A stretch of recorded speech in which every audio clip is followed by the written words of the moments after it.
You're watching Notepad. I'm your host, Ibrahim Sani. 2022 is going to be a big deal when it comes to technology, particularly when it comes to cloud computing. Our friend of the show, Oracle Malaysia, joins us yet again. This time round, we have the Managing Director of Oracle Malaysia, Fitri Abdullah.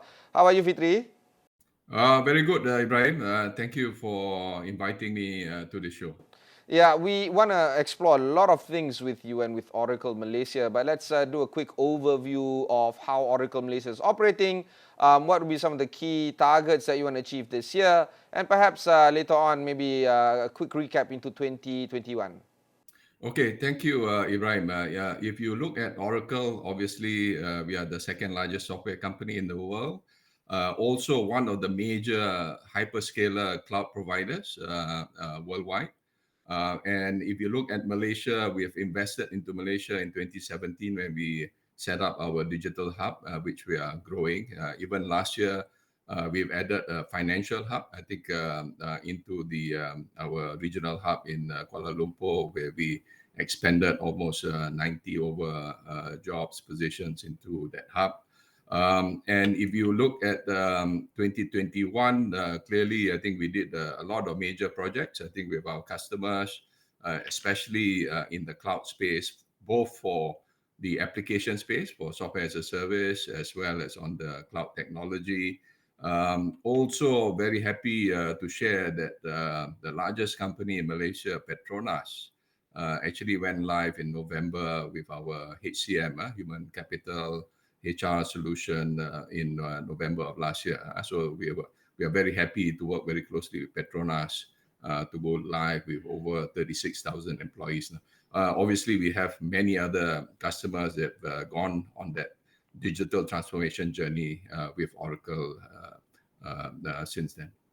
I really want to ask you about some of the clients that you have, and of course, some of them are bound by NDA, and there's Yes, of nothing much course. that you can work with. But other than Petronas, what would be some of the industries that you're working with, just to give an idea of some of the clientele that you have right now in Malaysia? Yeah. So if you look at the customers that have gone on the digital transformation with us using our cloud solution, both application and technology, we've probably done maybe about 8 or 9 projects successfully in the financial services space. I think with all the Bank Negara approval, RMIT approval, and all that. Also, if you look at the oil and gas, I think we mentioned about Petronas, and then also some of the bigger conglomerates, GLC like UAM Group, and I think we did share in the earlier session with my colleague that we also did a supply chain management project with Pharmaniaga, I think, which is also looking at the cold chain management. So quite diversified. So obviously, we are quite happy working with those customers to support them, I think, in their digital transformation journey going forward. As you know, the main reason customers are going through that journey is to be more competitive, more agile. Clearly, the environment that we are seeing will be a hybrid environment, both in terms of online and also physical. So all that, I think, will come to play, and why cloud computing services will grow going forward. Yeah, I just want to do a quick 2021 overview. What were the key lessons moving forward you believe that would be of interest, and how that would shape your 2022 strategy? Yeah. So obviously, the COVID had a major impact. I think so. Even for Oracle, I've been working from home. Our offices have been physically closed since 15 months ago. So clearly, the work environment is a hybrid environment. And I did share that even for our customers, they had to also accelerate their online because of the COVID situation. The face-to-face couldn't happen. So if you look at the banking side, the online banking accelerated in a big way. So in a sense, I think because of the COVID, I think all the companies had to accelerate their adoption for digitalization, because the customers were now increasingly growing their digital engagement. So I think all that, I think, is key.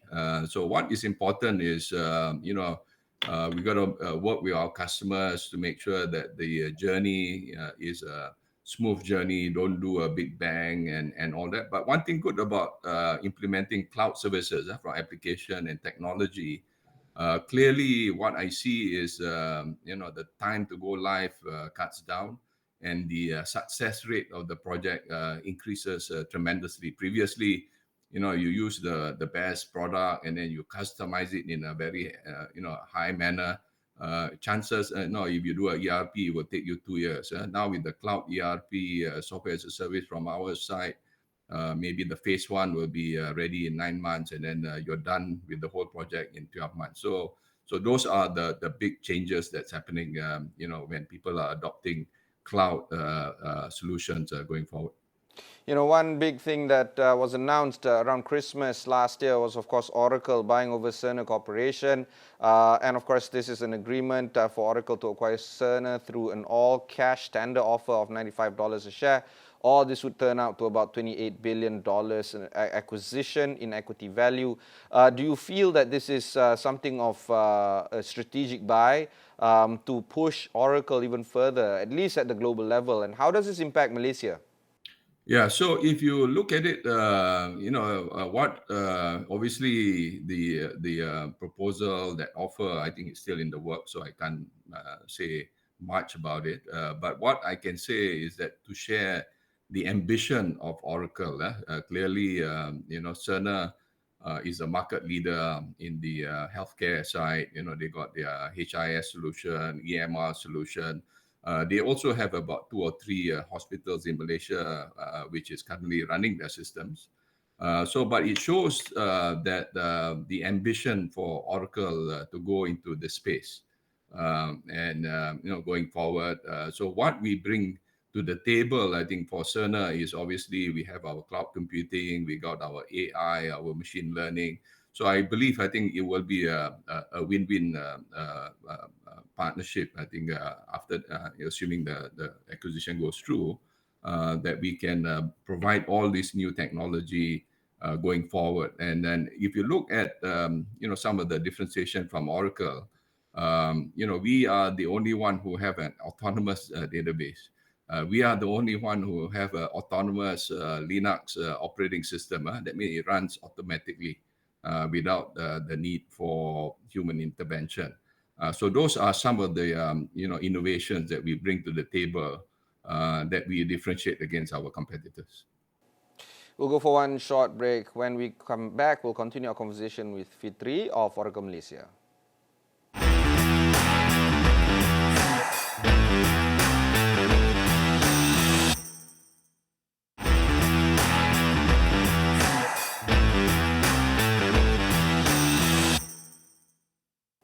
Thanks for staying on with us. On the line, we have Fitri Abdullah, the Managing Director of Oracle Malaysia. Fitri, I really want to ask you about the autonomous element that you speak of just now. But of course, I also want to talk about the Oracle Cloud Solutions Hub that was announced 2 or 3 years ago, actually now. Are there currently the projects that is reflective of the current Oracle predictions that you feel is going to be very important for you to look at for Malaysia in 2022? Yeah, so if you look at the hub, we started in 2017, and initially I think it was more of a sales and business development, and then what we did was we expanded the hub to include services, quite senior people coming in to support from Kuala Lumpur, 22 countries in the Asian region, and supporting all our new cloud solutions going forward. I did mention earlier that we also expanded last year just on the financial hub, I think supporting 5-6 countries. So that journey is been very successful.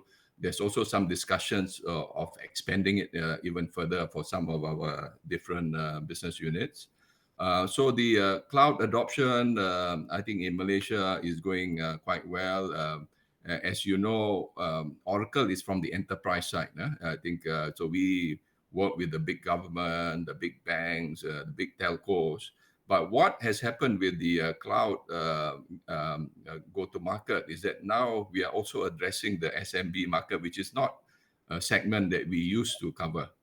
So that's something that we are doing. And then for the SMB side, we are addressing through our NetSuite solution, which is a financial solution. We got about 50, 60 customers, including small retail shops using our NetSuite together with our cloud technology, cloud infra.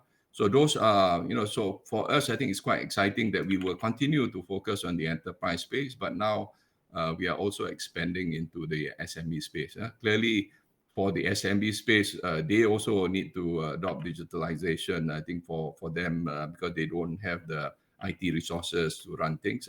Naturally, I think the cloud solutions would fit them very well. I really want to focus on that because servicing enterprise clients is a different ball game than servicing SMEs. One thing for certain is that bureaucracy isn't a big of a deal for SMEs compared to enterprise. Size and requirement, also the ability for them to use or the know-how within the organization is also important for us to look at. And then finally, they don't necessarily need the entire gamut of solutions that is or can be offered by Oracle.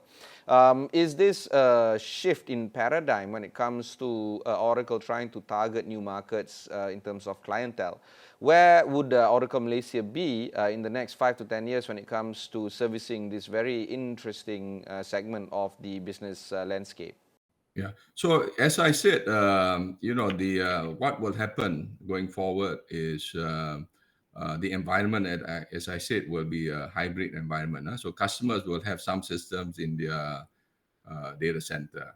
They will also procure, cloud services from the cloud providers. But what will also happen is that I think it will be a multi-cloud strategy. So meaning that perhaps maybe currently a customer may have one or two cloud service provider. Going forward, it will be a multi-cloud. They will be working with maybe 5 or 6 different cloud providers because each of them will bring their own differentiation to the table. If you look at SME space, clearly, the cloud good part is it's an OPEX model, and also it is sort of a lower income. They work with partners, quick go to market, lower cost. So clearly, I think the cloud solutions fit in very nicely for SMB. But enterprise side, they will need to look at their legacy and all those stuff. So there will be a bit of a juggling act that is going forward. The other big side that my view, in the future CITO, CTO, is actually in the data space. So I think that's a big area that companies will need to look at is, looking at their data platform and also building up their analytics platform, because this will have a big impact for them in terms of supporting their businesses so that they are insightful, so that they can engage with their customers and their partners more intelligently, so that they can have that major impact as they move forward. Fitri, the question I always ask technology-driven companies is the dearth of talents in the country when it comes to moving not just the business but the industry outright. I think I want to change or tweak a little bit this question to you, Fitri. What would it take for us to move the needle when it comes to attracting talents that is proficient in your industry and ensure that the growth of this sector continues to propel not just the businesses of yourselves but your clients as well? Do you feel that the time is right for us to now get more talents around the world into our country that is proficient and knowledgeable in trying to make it work for your business? Yeah, so from Oracle, I think when we set up the hub, I think we got the MSC status that allows us to bring in top talents into Malaysia. So I think it's been a good partnership with MDEC and the Malaysian government, and that's what we've done. But I believe, I think it's important to bring those top talents in, but at the same time, it is also important to develop the local talents. So you need to do both. So that's something that my view that we need to do both. From Oracle side, our biggest CSR is through Oracle Academy, where we work with education institutions. I think we got 74 members in Malaysia. All the main universities, polytechnics are our members, where we provide our technology, we conduct trainings. And just last year, we did two hackathon. One is with UNIZA in Terengganu, as well as also in UITM, where we also provide free cloud accounts to all the students and faculty members who are members of Oracle Academy. And in the in the UITM hackathon, we gave them a challenge to develop smart city solutions, and then it was a 1 month engagement, I think, from my team, and we had something like 10 teams, and I think it was covered in the press. But what I was quite impressed is I think some of those talents that participated, in terms of coming up with some of those solutions using machine learning, AI. I think, clearly, I think, we have those talents. Obviously, they need to be nurtured. There is a gap. We need to know that all these new technologies on AI, ML, IoT. We need to start addressing that, making sure that one is the students coming out equipped with all this new technology, including cloud. Plus, also we need to reskill those in the industry to make sure that they are on top of the game, so that in the end, the My Digital plan for Malaysia, to have that digital program overall will be successful. So I think there is a big plan that we need to execute on the reskilling and also in terms of all these new technologies. Okay, one more short break before we conclude the conversation with Fitri Abdullah of Oracle Malaysia.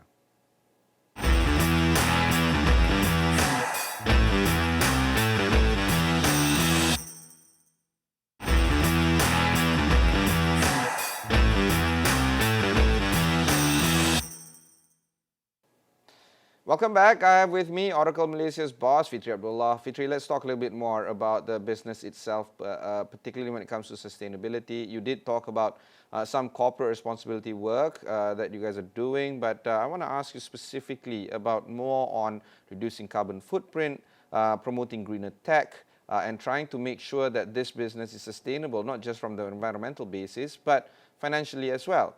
So would you walk through us some of the sustainability ideas that Oracle Malaysia is currently doing? Yeah, so from if you look at our cloud services, Oracle has put a very aggressive plan, and the plan says that by 2025, all our cloud regions, data center will be powered by 100% by renewable energy. So that is the key highlights, I think, the plan ambition from Oracle, to make sure that all our cloud services that we are providing worldwide by 2025 will be powered by renewable energy going forward. So those are, our lofty ambitions that we have put in place to make sure that we have a strong ESG play going forward. Using Oracle Malaysia as the regional hub, do you feel that you have the capacity and capability to push forward the cloud solutions agenda, the automation and automotive agenda in the region? And where do you see Malaysia firming up as a nation in trying to push forward a more tech-savvy solutions provider for our neighbors? Yeah. So if you look at Oracle, we have a very strong lineup for the application space. I think the software as a service, ERP, HR, supply chain. And if you look at the analysts, they have, put us as leaders, I think, in those quadrants. In the technology cloud, in the platform and also infra, I think we came up with our what we call a next generation cloud services. We were a bit late on the technology cloud, which means that we needed to be differentiated against our competitors. We believe we do have differentiation in terms of better performance and superior economics. So we believe, I think we have a very strong go-to-market portfolio of cloud services going forward. And if you look at the what has been shared in the overall blueprint for My Digital in Malaysia, clearly the government is also pushing very hard, I think, for that adoption of digital transformation at the government side, including the business segment and also looking at the talent development. So I believe it looks very promising. And what is most important is the execution. So far, our engagement with our customers in the enterprise space and also SME space has been quite positive. We had a good year last year, and it looks like going into 2022, I think it will also continue to grow. So it looks very promising. As the boss of Oracle Malaysia, you do have to get plugged in into the ongoings of the nation. Political risk is, of course, maybe not rising, but it's still there. Government risk as well. There's also the possibility of a general election looming, maybe this year, maybe early next year. And the changes of administration, 3-4 prime ministers in as many years. Do you feel that all this is actually going to disrupt the business moving forward? I think from our side, the most important part is to stay close with our customers and to partner them, I think, in their digital transformation journey. And at the same time, making sure that we manage our employees very well. Clearly, I think, there are challenges on the COVID front, and also, there's been challenges that we've not been able to meet physically, face to face, and all that. So our focus will be on our customers, making sure that we support them very well, and also on our employees. All right, my final few questions would be on this. Folks that are watching us in this conversation right now, there's a lot of things going on. They've been listening to digital transformation, AI 4.0, all these kind of jargons, and many of them are indeed getting familiar with it. Businesses big and small, managers, C-suiters, they're all getting familiar with all these terms, especially the young ones. They are actually actively trying to find ways to upskill. So, talking about technology, at least for you guys, to your clients, I would assume wouldn't be as hard as it was pre-COVID when people were really resistant to technology. Yeah. So, if those folks are watching us right now having this conversation, in your opinion, what would be the 2 or 3 key things that you feel business owners, large and small, should really think hard about for this year moving forward? It's still early in January. There's still a lot of time to plan and to forge ahead with the business strategies. Yeah, the 2 or 3 things, Fitri.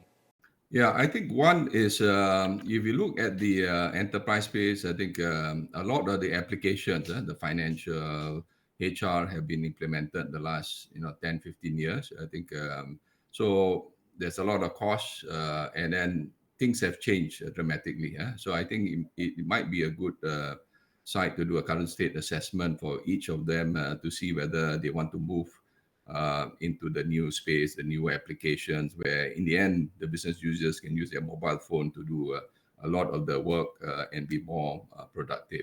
Second part, my view is, again, going into the data space. That's the gold mine. That is where, currently, if you look at big companies, they got islands of information, it's not integrated, and, the data is not clean. That is the big gold mine that needs to be sorted out, and then moving that data platform into the analytics side so that you can support the business in terms of doing upselling, cross-selling, knowing your customers better. So that, my view, I think, is the big gold mine that I think companies need to look at and sort out and put that as a priority going forward. And then the last part will be on the talent development in terms of reskilling. Clearly, there's been big changes. So I think that it's very important that that agenda is also being covered. It sounds like some of them require not much of capex investment. Don't you? Yes. Would you agree to that? No, if you look at going into the cloud side, it's all OPEX related. Maybe some of the services will be a CAPEX investment.